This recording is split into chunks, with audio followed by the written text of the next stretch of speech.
시청자 여러분 안녕하십니까? 출발 성공 투자 박민영입니다. 안녕하세요. 김수정입니다. 새로운 한 주가 또 시작이 됐습니다. 뉴욕 증시는 긴축에 대한 경계감과 또 국제유가가 연이틀 연속으로 올라가자 좀 지수가 하방 압력을 받았습니다. 특히 이번 주에 19일부터 20일까지 FOMC가 예정돼 있기 때문에 이번 한 주는 아마 파월 연준 의장의 입에 좀 주목하지 않을까 싶은데요. 네, 이벤트도 기다리고 있고 그 이벤트를 앞두고 인플레 망령인지 인플레에 대한 우려감이 재차 불거지고 있습니다. 인플레, 물가를 자극하는 뉴스들도 주말 사이에 많았는데요. 어떤 소식들이 있었는지 같이 정리해 가시죠. 지난 금요일장부터 함께 확인하시죠. 지난 금요일장 눈에 띄는 흐름은 대형주로 강한 힘이 쏠렸다라는 것을 확인할 수 있습니다. 코스피 쪽이 1% 이상 올랐고요. 코스닥은 소폭 떨어진 채 거래 마쳤습니다. 코스피는 외국인의 선물 매수가 금융투자의 매수를 유도했고요. 기관의 1조 원 이상의 매수세가 힘이 돼줬습니다. 금융투자가 대형주의 매수 집중을 보였습니다. 전 업종으로 기관 매수세가 들어오면서 상승 업종이 압도적인 하루였죠.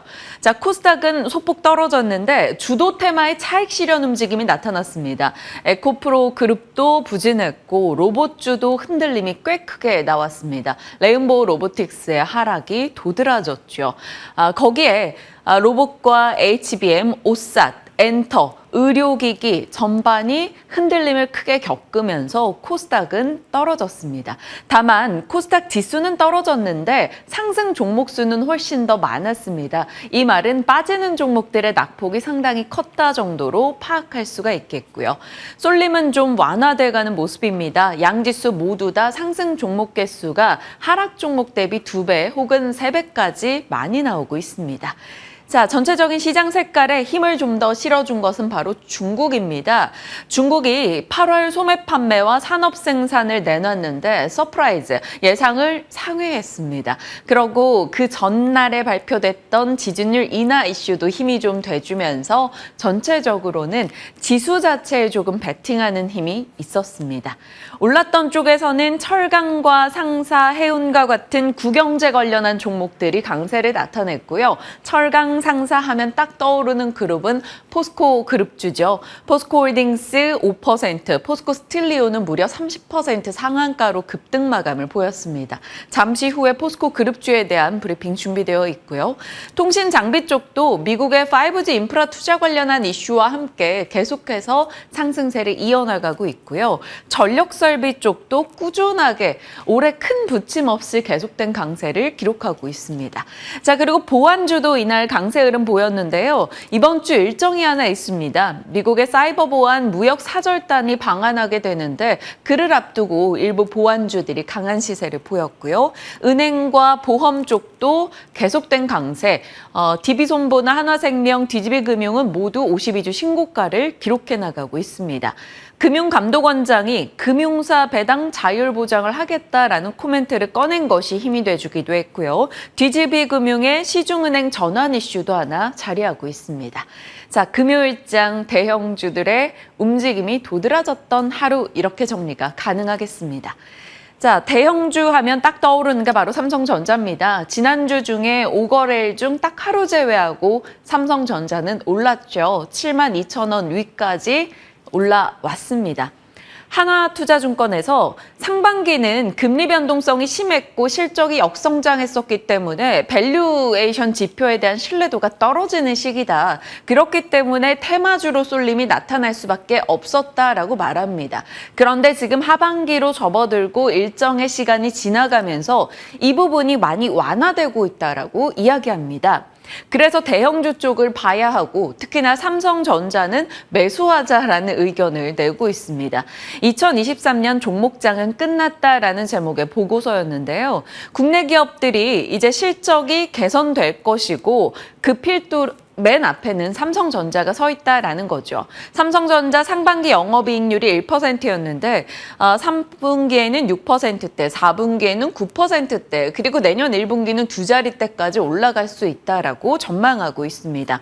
그리고 10월은 이 삼성전자의 회복과 함께 코스피는 연중 고점 돌파를 해낼 것으로 판단하고 있고요. 수급 주도권은 올해 상반기 개인에게 있었다면 이제 외국인에게 완연히 옮겨왔다라고 꼬집었습니다. 그래서 반도체와 삼성전자로의 매수 의견을 새롭게 추가한 보고서가 등장했네요. 이렇게 최근 들어서 반도체 섹터에 대해서 조금 기대 요소들이 나오고 있는 이유는 바로 디램 가격의 반등 때문이 아닐까 싶습니다. 9월 7일경부터 해서 키움에서 올라오는 보고서를 보면 반도체에 대한 데일리 가격 시세가 같이 첨부가 됩니다.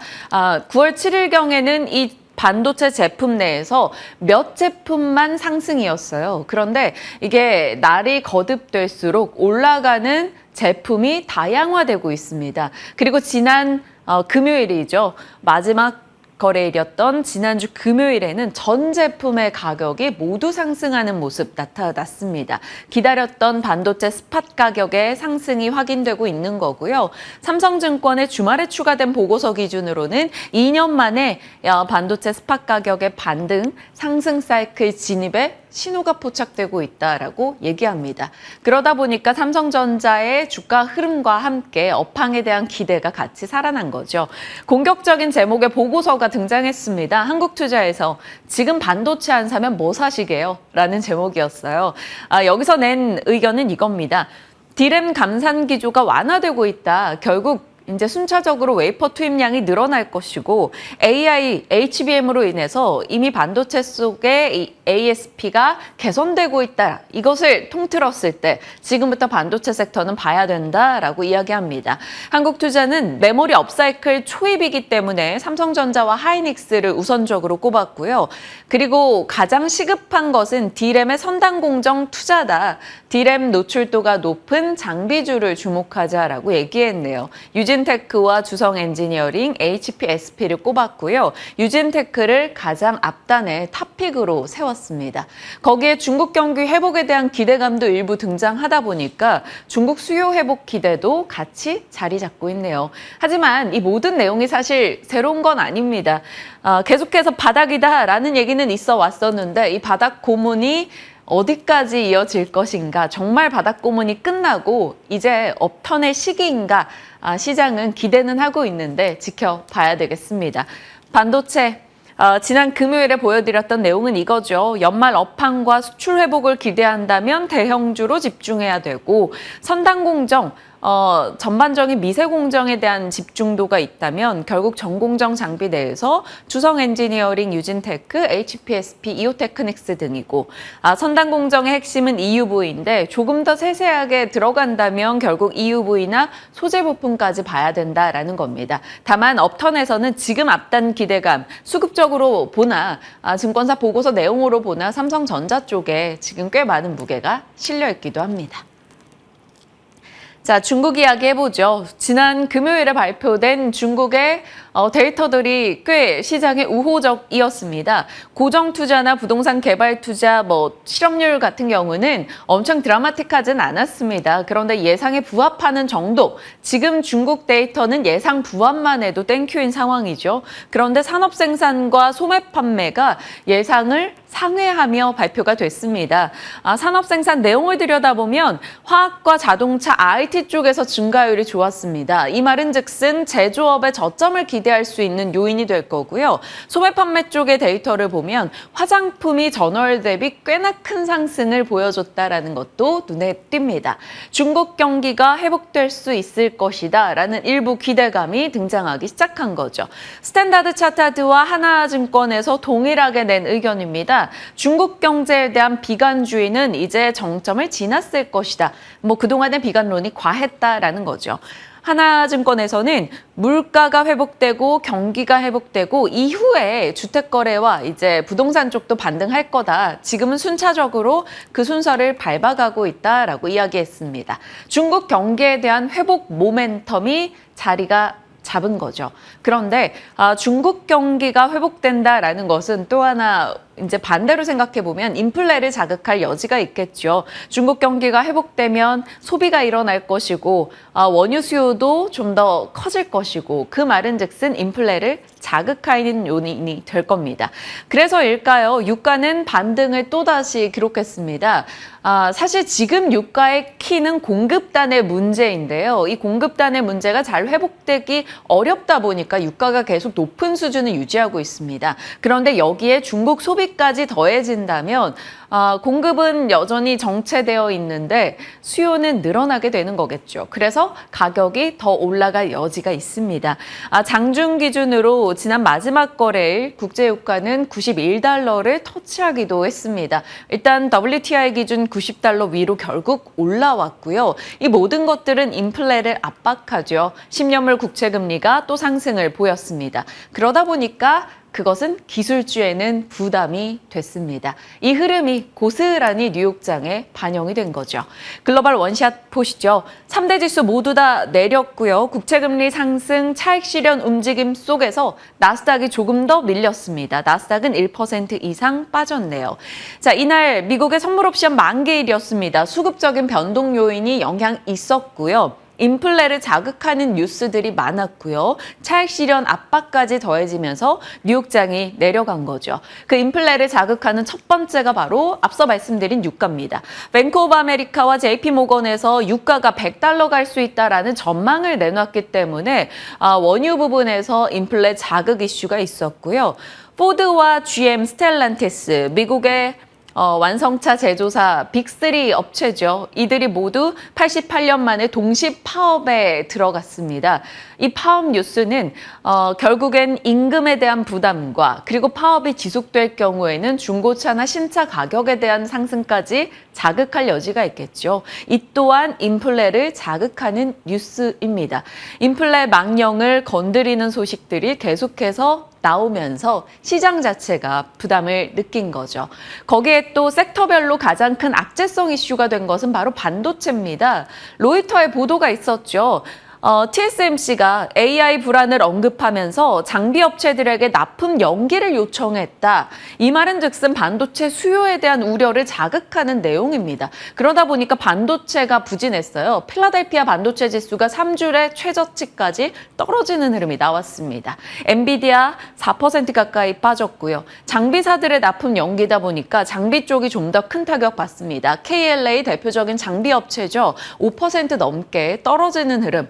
이들이 흔들림을 보이다 보니까 반도체 쪽이 떨어졌죠. 그러다 보니 나스닥의 타격이 조금 더 컸습니다. 자, 인플레를 자극하는 뉴스만 있었던 건 아닙니다.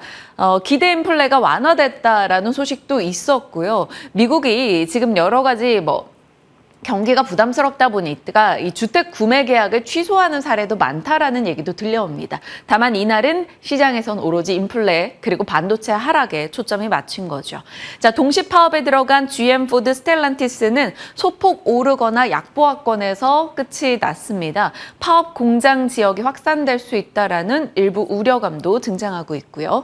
비교적 양호한 시세 기록한 건 구글입니다. 약보합권에서 거래 마쳤는데요. 제미니, GPT-4에 버금가는 새로운 생성형 AI 모델을 준비하고 있는데 그에 대한 기대감이 일부 작용했습니다. 약보합권에서 거래 끝났네요.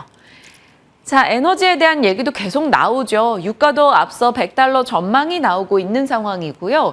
호주에서 LNG 노조가 24시간 파업 전환했다라는 소식에 또 가스에 대한 얘기도 거론되고 있습니다. 이런 에너지 품귀가 주목받아서 트레이딩 관점에 대응을 해야 한다라면 천연가스 관련주, 석유 관련주 살펴볼 필요는 있겠죠. 다만 이 원유 부분에 대해서 바이든도 가만히 있지 않을 것이다라는 시각이 로이터를 통해서 보도가 됐습니다. 바이든이 미국 휘발유 가격 인하를 약속했다라는 코멘트가 주말 사이에 또 추가가 됐습니다.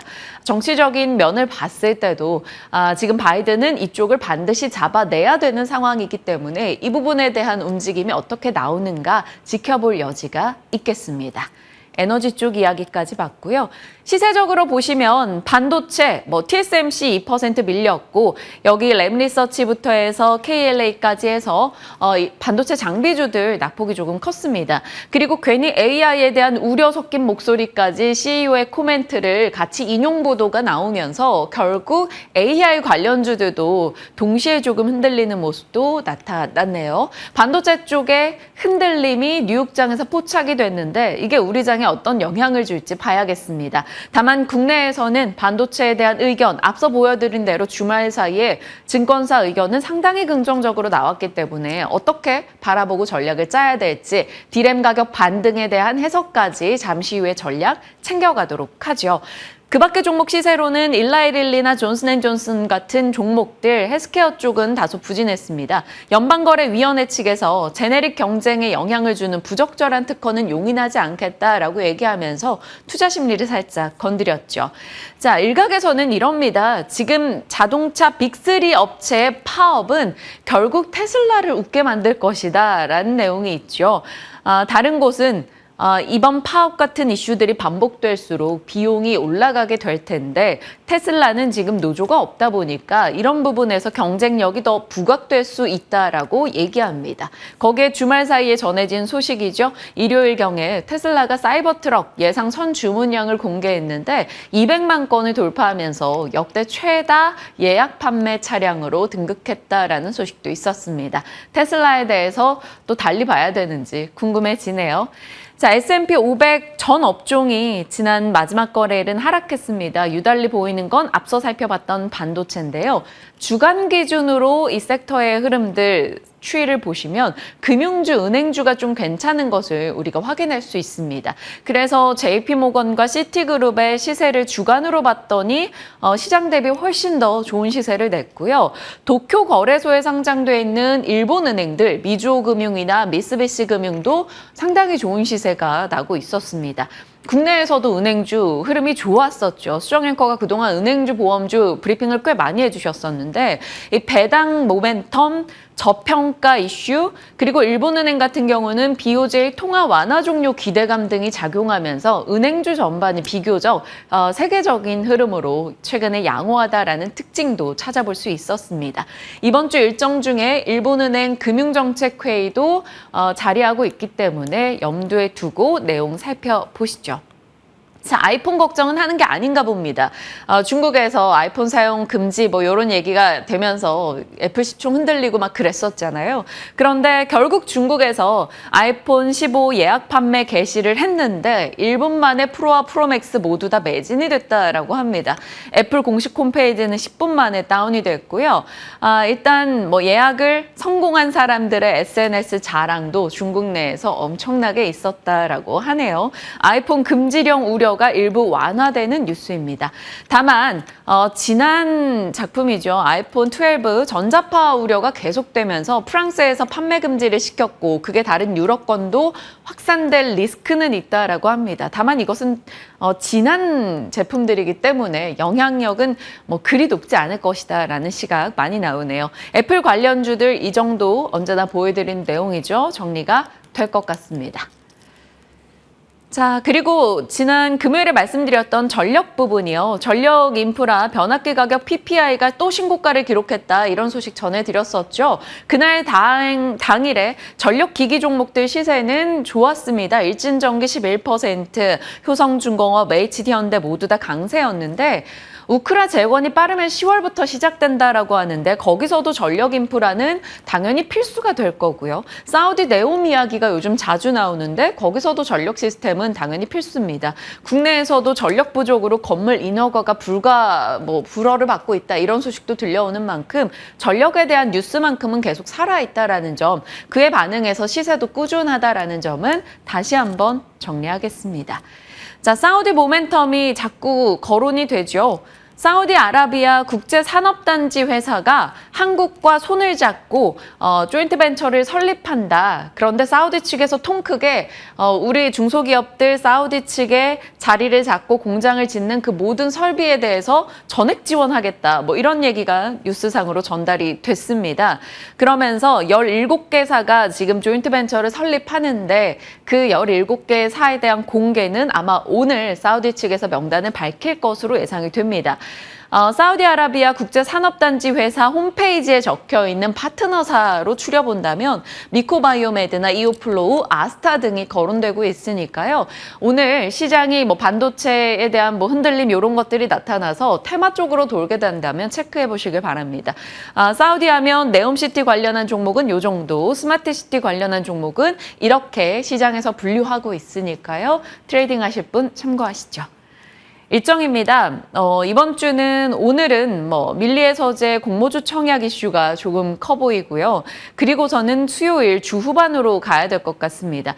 미국 상무부 부장관이 내환합니다. 그런데 사이버 보안 무역사절단과 함께 들어오네요. 이 이슈가 지난 금요일에 보안주를 자극했는데요. 시큐레터, 모니터랩, 사이버원 등의 보안주들에 대해서도 체크가 필요할 것 같습니다. 바로 그 전날에 보안 컨퍼런스도 같이 있기 때문에요.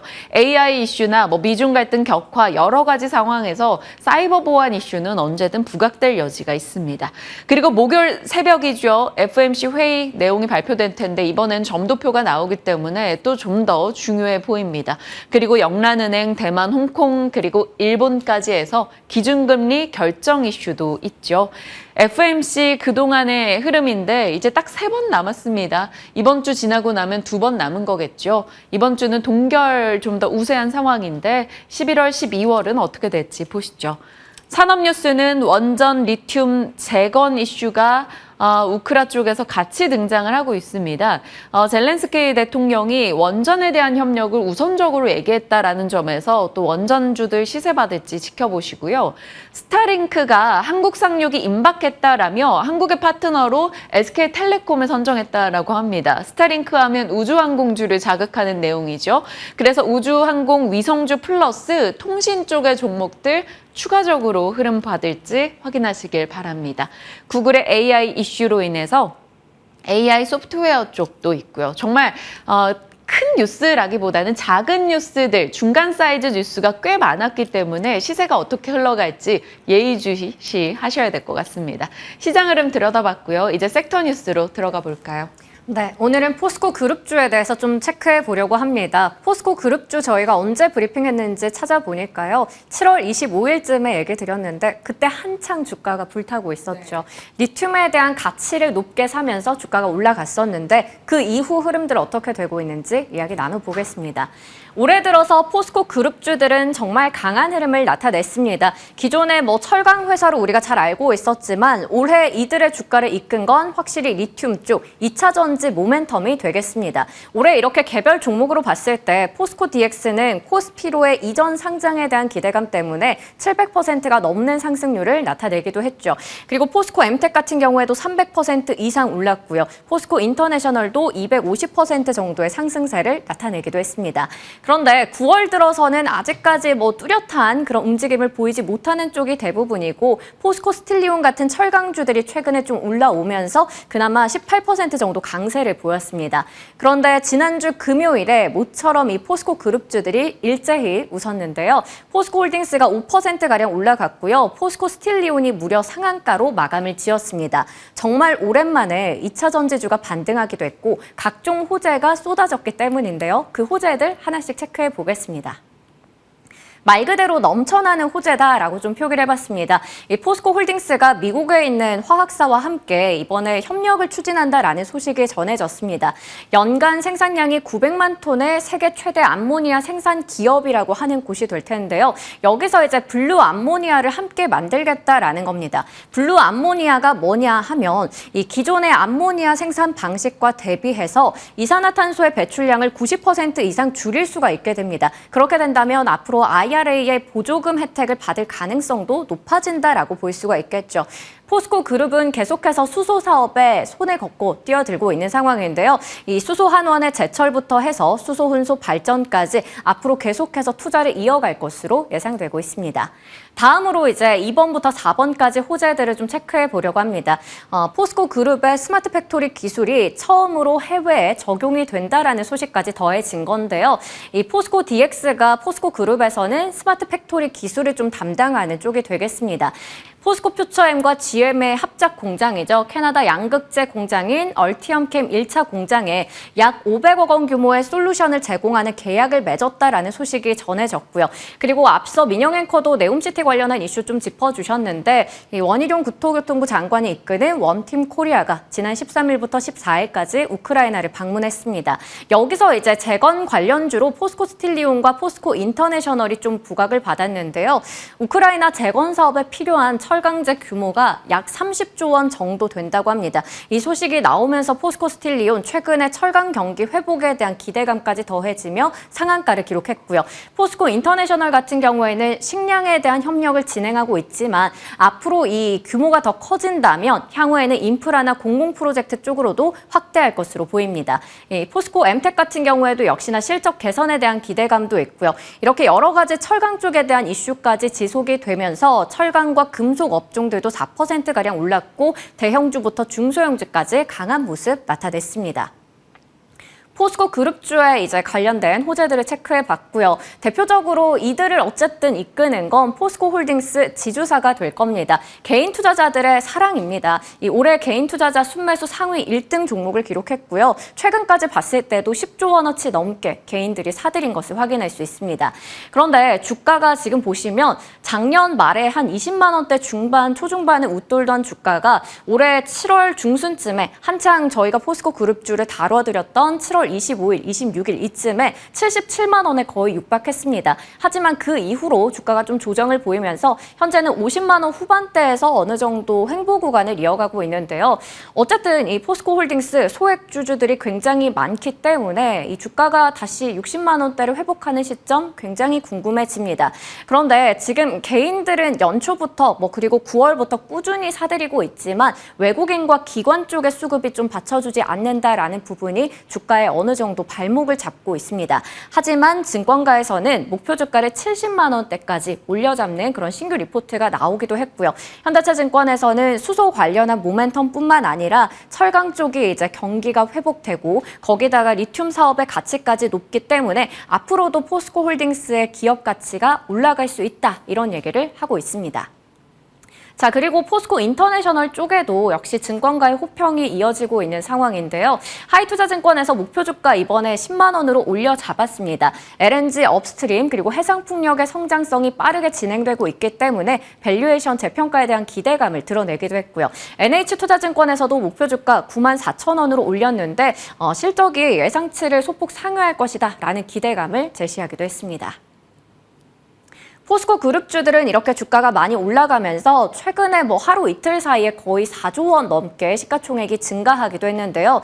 포스코 홀딩스가 49조 그리고 포스코 퓨처엠 31조 이렇게 쭉 확인해서 총합이 지금 105조 이상이 된다라는 부분 짚어드리겠습니다.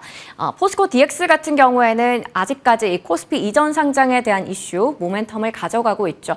오는 10월 5일에 임시주주총회에서 결의가 있을 예정이고요. 이걸 통과하게 된다면 오는 11월에 있을 MSCI 정기 편입 후보가 될 가능성이 높다라는 기대감도 나타나고 있습니다. 이렇게 포스코 그룹주가 호재가 넘쳐나는 상황에서 여러 가지 분야에 도전하고 있습니다. 철강, 리튬, 수소까지요. 뭘 해도 되는 포스코 그룹주, 그렇다면 종목별 대응 전략까지 확인해 보겠습니다. 자, 그리고 가나 안 가나인데요. 저희 이제 시청자분들께서도 은행주와 보험주, 최근에 고배당주 많이 다뤄드렸던 거 기억하고 계시더라고요. 9월 1일과 9월 14일에 브리핑해드렸습니다. 배당 수익률이 10%에 육박하는 상황이고 지금 역사적으로 봤을 때 PBR이 거의 최저 수준, 가격에 대한 그런 메리트가 있는 상황이죠. 거기다가 금융감독원장이 배당 정책에 간섭하지 않겠다라는 이야기까지 하면서 이들 종목군이 계속해서 고점 돌파 행진을 이어가고 있습니다. DGB 금융지주 같은 경우에도 장중에 신고가 경신하기도 했고요. 계속해서 은행주와 보험주, 이 쌀쌀한 날씨에 담아볼 쪽은 없는지 이야기 나눠보겠습니다. 시장 분위기가 참 좌지우지하지 않을까 싶습니다. 만약에 시장 분위기가 계속 좋지 않다면 이 보험, 배당, 은행 쪽이 추가적인 시세를 낼 것이고 좀 나아진다면 이제 이익 실현을 자극하게 될 텐데 어떤 흐름을 보여줄 것인지 지켜보겠습니다. 자, 중국의 경기 회복에 대한 이야기 살짝 앞서 전해드렸었죠. 중국 산업 생산과 소매 판매가 개선됐다라는 점에서요. 물론 아직 설레발을 할 정도는 아닙니다. 그런데 일단 개선되는 방향에 대해서는 개선되는구나. 부양책도 생각보다 잦게 많이 쓰고 있구나라는 쪽에 희망을 보고 있는 거죠. 개선의 방향에 초점을 맞춘다면 중국 경기 변화에 주가가 민감한 섹터가 어디일 것인가를 고민해 봐야겠죠. 하나증권에서는 반도체, 디스플레이, 화학, 철강 쪽이 좋았다라고 얘기합니다. 이 섹터를 뽑은 근거는 중국의 회복과 위안화 강세 전환 시 주가 수익률이 높은 쪽, 그리고 최근 한 달간 3분기에 대한 실적 전망치가 올라가고 있는 쪽을 꼽았고요. 그 가운데 해당 사항이 들어가는 기업을 정리를 했더라고요. 삼성전자, LG화학 혹은 HD현대, LIG넥스원, KCC, 코스모 신소재 등도 들어가 있습니다. 여기에 하나 더 그냥 좀 더 가벼운 시세적으로 생각해 본다면 중국 소비주들도 체크가 가능하겠죠. 요즘 중국인들 한국 와서 돈 쓰는 이야기가 뉴스상으로는 엄청나게 보도되고 있으니까요. 자, 하나에서는 석화 가격 상승에 대비하자라고 얘기했는데요. 석유화학 제품들의 시황이 최근에 괜찮다라는 겁니다. 유가도 올라가고 중국 경기 회복 시그널도 있고 중국의 중추절과 국경절 연휴가 있기 때문에 미리 재고를 확보하려는 움직임이 나타나는 것도 거기에 힘을 보탤 것이다라는 겁니다. 그래서 그 가운데서 조금 화학 섹터 내에서 눈여겨볼 종목으로는 KCC, 국도화학은 단연 에폭시 이슈겠죠. 금호석유, SOL 등을 꼽고 있습니다. 석유화학 섹터도 관심 받게 될 수 있을지 최근 들어 일부는 꽤 강한 시세를 내고도 있는데 좀 추가적으로 같이 고민해 가도록 하겠습니다. 자, 시장 각 섹터에 대한 전략 지금부터 함께 챙겨보시죠.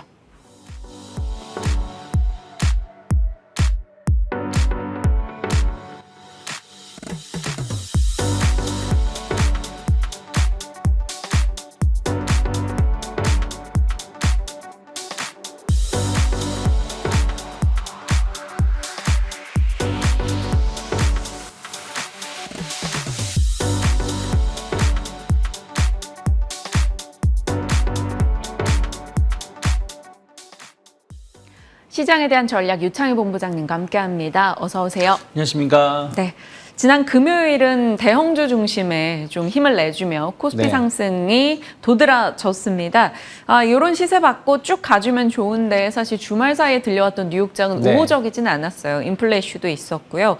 시장 전망 어떻게 하십니까? 뭐 이번 주 FOMC가 좀 제일 중요하다 생각 좀 네. 하고 있어요. 근데 우리나라는 어떻게 보면 수급에 의해서 목요일, 금요일 상당히 강했었던 부분들이 있기 때문에 그 목요일, 금요일에 외국인이 선물을 22,000계약 이상 순매수가 들어왔어요. 이게 만약에 월, 화, 수 3일 동안에서 전부 다 매도로 반전된다라면 상당히 시장은 뭐 나쁘게 본다는 뜻이 아니라 약간 도루묵 장세가 좀 될 수 있다 생각을 좀 하고 있고요. 그게 아니라 선물 매도가 나와도 한 10,000계약에서 한 15,000계약 내외. 하지만 주식에서 뭐 한 3, 4천억 이상 순매수가 유입된다라면 저는 오히려 그 수요일 FOMC 직전에 주식을 좀 조정 시에 주식을 좀 매수하는 관점에서 주 초중반을 대비하시면 좋지 않을까 판단하고 있습니다. 네. FMC 이후에 뭐 점도표라던가 혹은 다음 코멘트가 좀 공격적으로 나올 경우에는 어떻게 해야 될까요? 그건 이제 그 이후에 봐야겠죠. 지금 우리가 그걸 예상을 하면 그러니까 지금은 수급적인 흐름을 보고 우리가 주식을 좀 더 담을지 줄일지를 고민해야 되는 거고 그리고 나서 이제 FOMC에서 말씀하신 것처럼 뭐 우리가 이제 예상했었던 거 이상의 내용이 나왔을 때 미국 주식이 먼저 반응을 해주겠죠. 거기에 맞춰서 우리가 주식 비중을 조절하는 게 맞지 않을까 판단하고 있습니다. 예측보다는 좀 대응 쪽에 가깝게 가야 되겠다라고 말씀 주신 거죠. 저 뉴욕장에서는 반도체 쪽이 굉장히 중요했는데 이 부분은 저희 잠시 후에 차익스픽에서 반도체 전략 자세히 가겠습니다. 자, 포스코 그룹주 이야기로 곧장 가볼게요. 네. 에코프로 그룹은 아직까지 완연한 이제 회복을 못 보여주고 있는데 그래도 포스코 그룹주는 조정받다가 이렇게 다 같이 또 빠르게 회복세를 나타내고 있는 최근입니다. 뭐 상사, 에너지, 금속 여러모로 좀 갖고 있는 밸류체인에 대한 기대감이 계속 자극이 되는데 포스코 그룹주에 대한 전략은 어떠세요? 2차 전지가 좀 이제 계속 흐름이 다르게 변화가 되는 것 같아요. 처음에는 이제 반도체 2차 전지, 그러니까 반도체가 오르면 2차 전지가 떨어지고 2차 전지가 오르면 반도체가 떨어지는 모습이었다가 최근 한 달 정도의 흐름을 보시면 이제 새로운 성장주, 뭐 바이오, AI, 뭐 로봇 이런 쪽이 좋은 흐름을 보여주면서 2차 전지는 뭐 큰 어떤 방향성을 보이지 못했어요. 그리고 나서의 또 흐름을 보면 에코프로와 이제 포스코 그룹의 이제 시속 게임이 아닌가 생각하고 있습니다. 어쨌든 지금 에코프로 같은 경우는 거의 10거래일 가까이 2주 연속 거의 반등 없이 계속 조정을 받으면서 120만 원 후반대에서 80만 원 후반대까지 떨어졌습니다.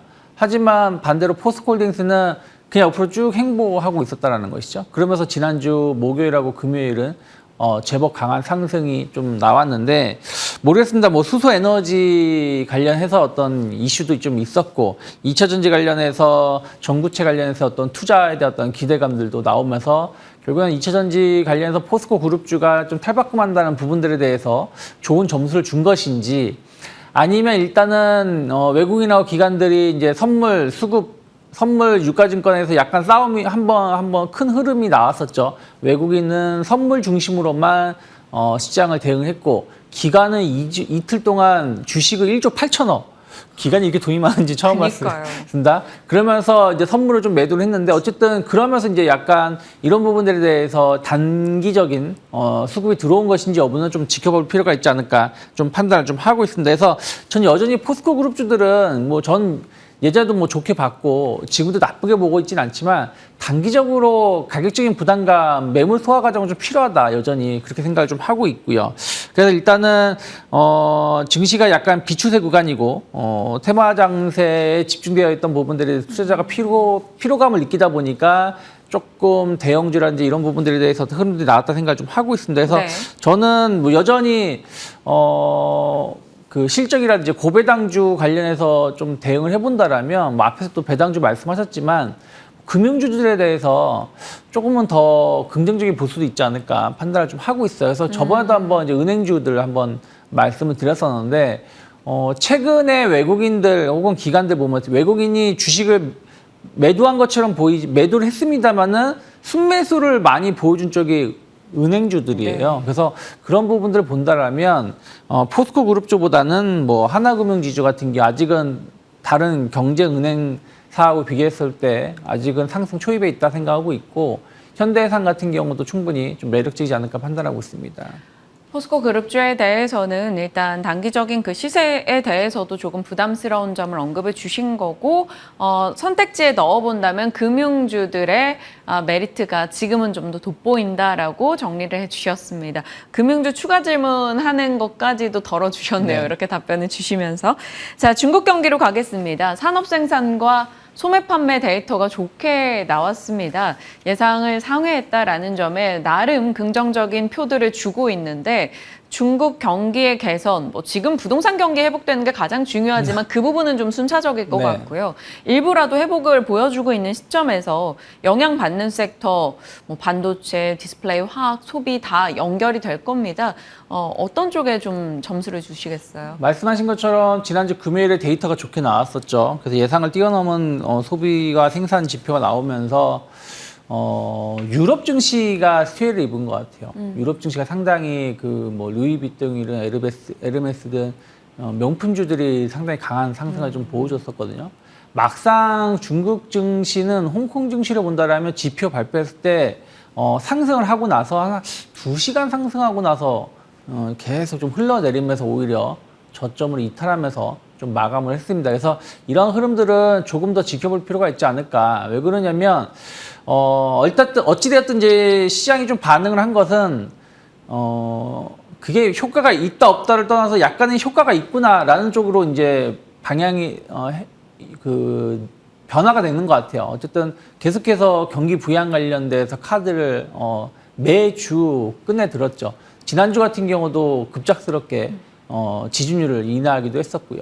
그럼 지준율을 인하했다는 얘기는 아무래도 이제 황금절 연휴 전에 금리 인하 가능성도 좀 열어놓을 필요가 있다 생각을 좀 하고 있습니다. 그래서 이런 부분들을 본다라면 지속적으로 경기 부양에 대한 의지, 혹은 경기 부양이 아니라고 하더라도 경기가 더 떨어지는 부분들을 막겠다는 네. 것을 어떤 의지를 좀 확인할 수 있고, 그것이 약간 일부 경기 지표로 화답을 해준 것이 아닌가 판단하고 있습니다. 하지만 이게 추세적으로 어떻게 변화될지는 좀 더 봐야 된다 생각을 좀 하고 있어요. 저는 투자 쪽은 여전히 좀 지켜볼 필요가 있다 생각을 좀 하고 있어요. 뭐 IRA 이런 이슈로 공급망 재편성 이런 부분들이 좀 이슈들이 있기 때문에 중국의 어떤 투자가 공격적으로 들어갈 가능성은 적다. 그러니까 중국 내에서 자국 기업을 살리기 위한 투자는 있을 수 있어도 네. 해외에서 투자는 제한적이지 않을까 판단을 좀 하고 있습니다. 오히려 좀 소비를 좀 더 높일 필요가 좀 있다라고 생각하고 있기 때문에 소비 관련된 섹터를 좀 지켜보시는 게 좋지 않을까 생각을 좀 하고 있고요. 그러면 어찌됐든 뭐 지금 우리나라 같은 경우 항공료를 보면 사드 이전의 수준의 절반 이상을 좀 회복했다는 얘기가 좀 있어요.